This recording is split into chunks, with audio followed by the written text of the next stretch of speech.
Are you ready to make an octopus?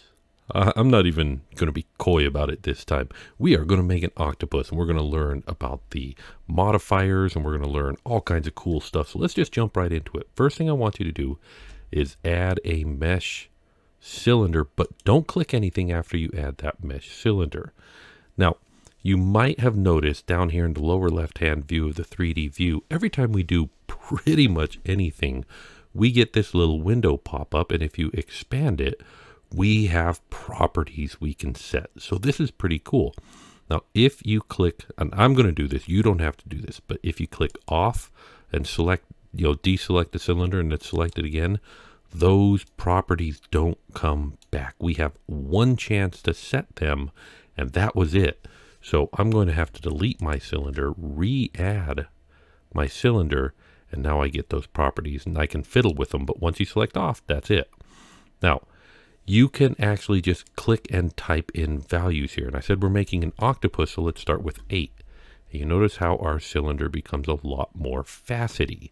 You know what? We can play with this. We can set it to 3. We can set it to 10. If we set it to like 100, it looks like a cylinder, but it's not. It's just like 100 gone. Now, let's just set it to 8, like that. We'll start there. But then what I want you to do is to make the depth 20 if it's not. If yours was real small, set the depth to 20. And the radius, I'm going to click and drag it and move it to the left until I'm basically looking for one of these faces to be basically square. And it looks like when the radius is at 20, that's about it. So I'm just going to type in 20. So you can click and drag to change numbers in these little property panels, or in these little inputs, or you can type it in, and either one works. So once you got that, 8 vertices, 20 radius, 20th depth, I'm going to close this back down, but now you can click on your cylinder, and let's go into edit mode. Do you remember how to go into edit mode? I'm just going to use the tab key to get there real fast. Now in edit mode, make sure that you're on face select mode, because we're going to start learning how some of these properties work. So octopuses, what do they got? Well, they've got 8 legs, right? So let's make an octopus leg real fast. What I want you to do is select one of the faces and choose one of them in the front here, because I'm going to leave it to you to finish the rest of them, but we're going to start with the front here today. Either one of them, doesn't matter. And I say front. For me, my mind, Y going negative is the front. I don't know why, but this is the front for me. So going negative of the Y is, well, if you press front view, that's the front. Now, what we want to do is we want to take this, and we don't just want to move it, we want to create a new arm right here. And the tool that we do for that is called Extrude. Now, if you've used 3D printing, you know what extruding is, but it's a little bit different in 3D modeling. The Extrude tool, there's a couple of ways to do it. First of all, on the left-hand side, there's an extrude gimbal that if you click it, now we can click and drag on here and it extrudes it out. And that's pretty good. Now, if you click and drag on it again, it extrudes it again. But we kind of don't want that. What we want to do, go back to the beginning with some undos. Do a short extrude, well, medium extrude, not a real long one. And then what I want you to do is rotate it in the Z and scale it down. Now, I used the hotkeys for those, but you could use the transform gizmos if you want. Now that we've done that, now that we've rotated the face in the Z so it's pointed in a slightly different direction and scaled it down, let's extrude again. Notice how the new extrude goes in the direction that the face was pointing. So when we rotated it, it went in a different direction. Let's do it again. Let's scale it. Let's rotate it in the Z. Let's extrude it out again. And then scale it down again to finish our tentacle. So there we go. We got one tentacle, and that was a pretty cool way to do it. But let's select the other face here. I'm going to go back to my selection gimbal because I'm going to show you how to do this a different way. First of all, I think it's up here in face. Yeah, extrude faces, or E. So I'm going to pop out of the menu now that I know what the hotkey is and use the hotkey. E to extrude. Rotate along the Z. Scale it down. E to extrude. Scale it down. Rotate along the Z. And I'm going to rotate along the Z the other direction. And extrude, and scale. Now we're keeping it fairly rough. We just want 3 segments, but we do want to turn this into something a little bit softer and rounder. Well, for that, we're going to use a modifier. So over here on the right-hand side of the screen, we've got our properties panel, and one of these tabs on it is a little blue wrench that is the modifier properties. So you can take objects and modify them. And I think we talked about this before, but it doesn't change the base geometry. It does, however, change the final geometry. So let's see how that works real fast. Let's add a modifier in that modifier panel. And whoa, there are so many. We will get to these in time, but for the most part, we'll just learn them one at a time as we go. And we want one that's called Subdivision Surface. Click on that one. And now check it out. Our mesh, while we've still got the same mesh and we can still select the same faces and do stuff, the final geometry looks smoother. And in fact, we've got settings here. If we turn this up to just, and now do not turn this up too much or it might crash your computer. So don't just click and drag and slide it to the right and make it a really big number. Let's just increment it one at a time. So now 2 levels looks pretty good. 3 levels looks even better. 4 levels, dare I try it? 4 levels looks really smooth. And after about 6 levels, now I don't think it'll let you go higher than 6, but if your computer's slow, I don't recommend you going that high. In fact, you can pretty much work at 1 or 2, and it'll give you the basic idea of it, and then you can turn it up before you export it for the final one. So if you've got a slow computer, keep your levels low on the subdivision surface. But this process of working with a low resolution mesh and then using a modifier to turn it into a high resolution mesh is actually a super common way to work in Blender. Now, I want to show you another way to make a tentacle. So what I want you to do is grab one of the second row tentacles, one behind the 2 in the front. It doesn't matter which side you do.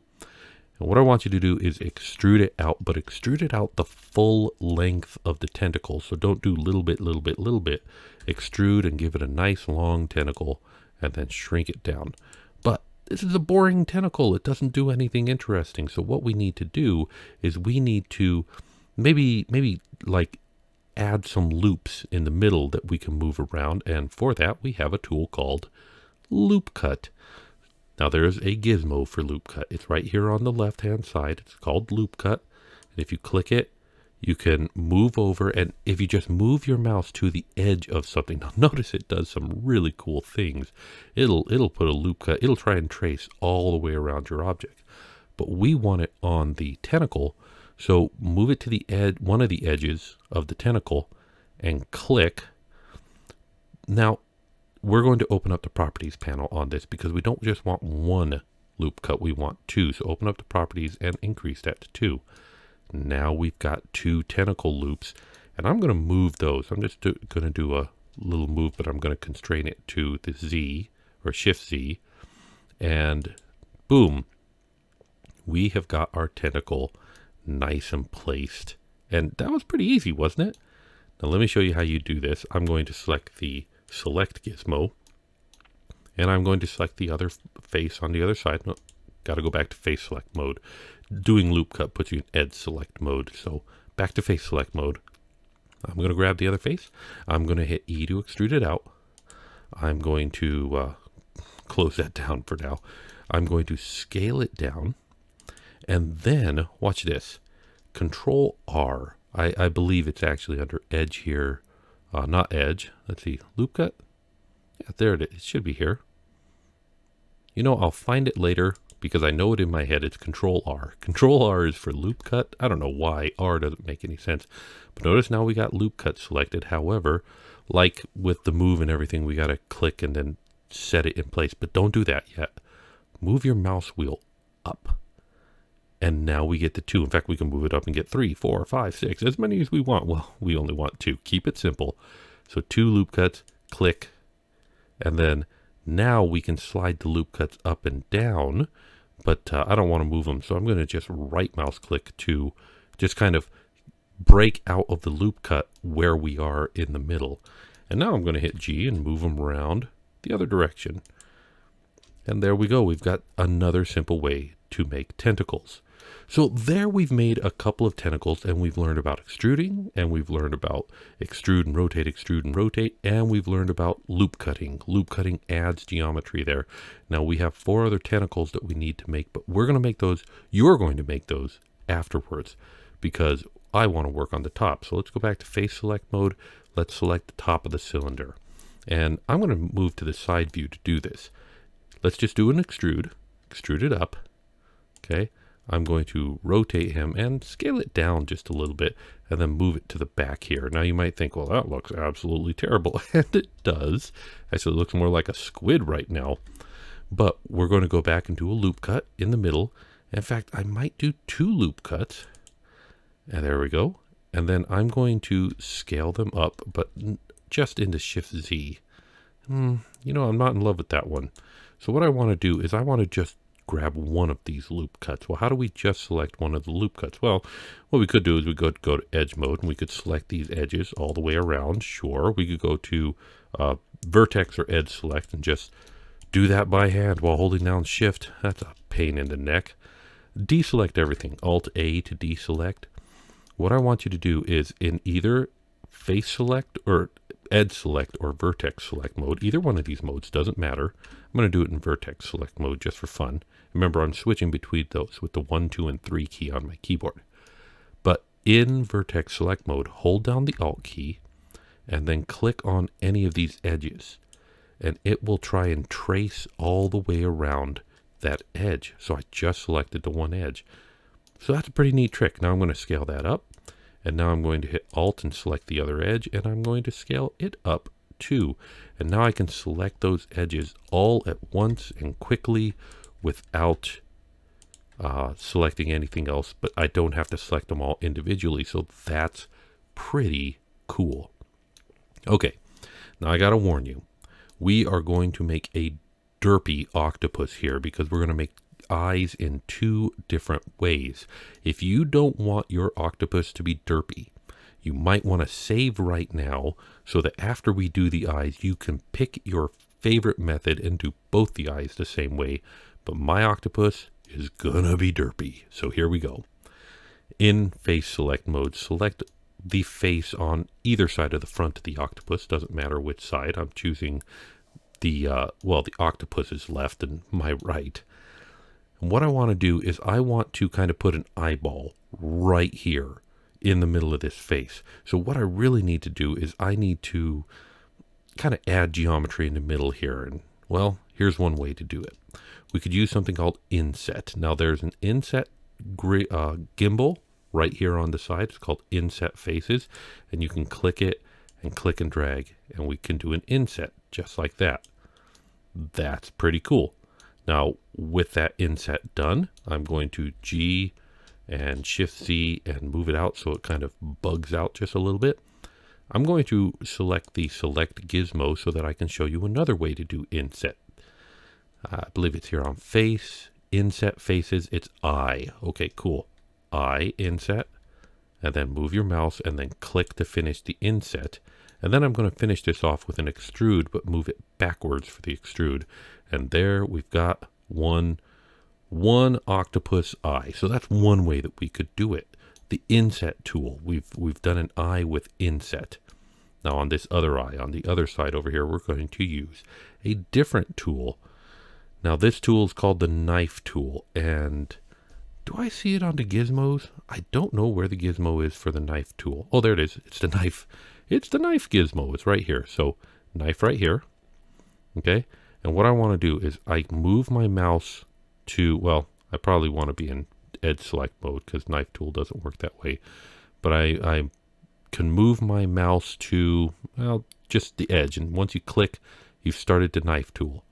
Then you can click somewhere else and it'll cut the plane there and then move it down to the edges down here. And if you're having trouble finding it because it's kind of hidden behind the subdivision surface, you can escape out, cancel it, turn off subdivision surface. So on the modifier, do you see this little TV icon? That means, do we want to show it on the screen? No, we don't. We turn it off, we're back to the low poly octopus. That eye looks silly. But now we've got the knife tool selected and it's going to be easy to find that edge and move over here and move over there and click and create a knife cut. And then when we're done, you notice it wants to keep going. You're like, no, I want to stop. Well, then hit the space bar and we will stop. Okay, so we've got one eye there. I'm going to go back to face select mode. I'm going to go back to select mode, face select, and I'm going to just extrude this out and scale it down. But I want to, again, like I did here, I want to go do a knife cut. So what's the hotkey for knife mode?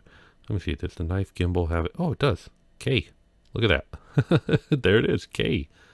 Loop cut, Control R, there it is. Okay, so I can hit K. Now I'm in knife cut mode, and I can cut here, cut there, and finish my cut. Then go back to face select mode and extrude this one backwards and maybe scale it down. Okay, let's turn on our subdivision surface and see how this looks. Well, admittedly, the knife cut Octopus does not look as good. And part of the reason is because, well, of the way that it tries to smooth the geometry. This L bracket here tends to mess things up. What we really need to do is have a edge that goes from this corner over here to that corner there. So how do we add edges between two things? Well, we could use the knife tool. I'm going to do it with the knife tool. So I'm going to turn on the knife tool, select that point. So, and you notice it kind of locks to points whenever it can, then hit space, and now that smooth is looking much better. We also need to do it next to the eye here. There's another way that we can do this. Select the one vertice, select the other vertice. And I believe it's under edge that we can do it. No, I can't see it here. Maybe it's under mesh. You know, I can't find it in the menus, but I know it in my head. It's J. J means join those 2 points with a brand new edge. And if you do that, now this looks much better. So if we turn off the subdivision surface, notice we've basically taken this one and turned it from an L to 2 offset squares. Yeah, they're squares. And we've done the same here. But this one we did with the knife tool, and this one we did by joining 2 points. So there we go. We have found a way to make 2 different eyes. And like I said, it's pretty derpy with one eye in one way and one eye in another way. And you can choose your favorite way to do it. You know what I might do? I'm going to go to edge select mode, and I'm going to select these edges with an alt select. Notice how it just went from there to there. But once it hit here, it was like, well, I'm not sure. Should I go over the top? Or you know what? I'm not going to do either. And it didn't. And so I'm going to edge select there. And I'm going to move this side up. That looks ridiculous. But then I'm going to edge select here and edge select here. It's selecting these points down here. So I'm going to use the circle select with the middle mouse button. Remember, we practiced that last week to deselect those 2 points. And if we turn off subdivision surface modifier, we can see that a little bit more clearly. Boop, boop, get rid of those 2. And then I'm going to move that down and turn that back on. Oh yeah, that looks spectacular. That's exactly what I was hoping for. All right, guys.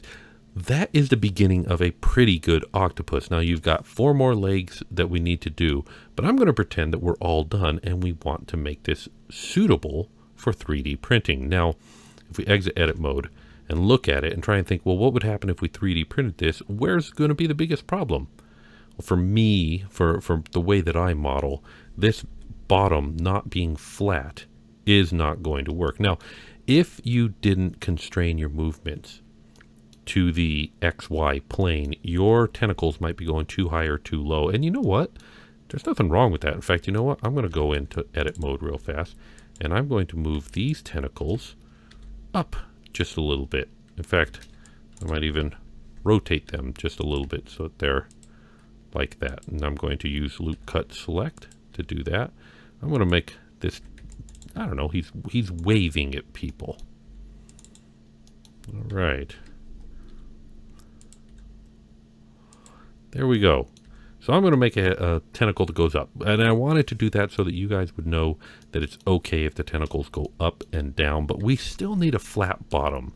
So how do we do that? Well, there's another modifier, and we used this one before when we made the snowman, we're going to use the Boolean, but what we're going to do is we're going to use this floor object that I added when I set up my scene to cut off the bottom of the octopus. So select your octopus, add modifier, Boolean,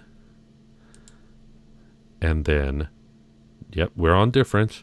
The object that we want to use is the floor, and you can either click on it and choose floor, pretty much the only other object here, or you can click on the eyedropper and click on the floor object. But either way, cuts the floor flat, and we've got a flat bottom that should 3D print really well. So there we go. Now, if you want your octopus to have shorter legs and be cuter, if you want your octopus to have legs that go up and down and that are, you know, just all over the place, you know what? It's your octopus. I want you to make an octopus that you'd be proud of, that kind of expresses you just a little bit. I'm not really sure what that means, but you know what? Show me what that means. Figure out your octopus, have a good time with it. You have learned some pretty powerful tools today. Being able to select a face and extrude it out and move those faces, those new faces. Being able to loop cut and add more faces in the middle, or even using the knife tool or inset tool to add more geometry anywhere you want it. You have got some real power now. And so now that you know this, I want you to go to town, make an octopus that you'd be proud of, and then, you know, if you want to show it off to me, I'm on Discord. You can find the link in the description. Come show me your octopus. I'm going to keep working on this a little bit. And when it's done, I think I might throw it at the 3D printer and see what comes out. But that's all for this. Your homework is finish your octopus. And until then, I want to remind you, you are a child of God. You're doing amazing things in Blender, but you're doing amazing things in the world too. And I really appreciate you. Thanks for all that you do. And thanks for sticking with me through this. I hope that this has been a good learning journey for you, but we're not done yet. We've got a lot more to learn. So I'll see you in the next time. Take care of yourself. Bye.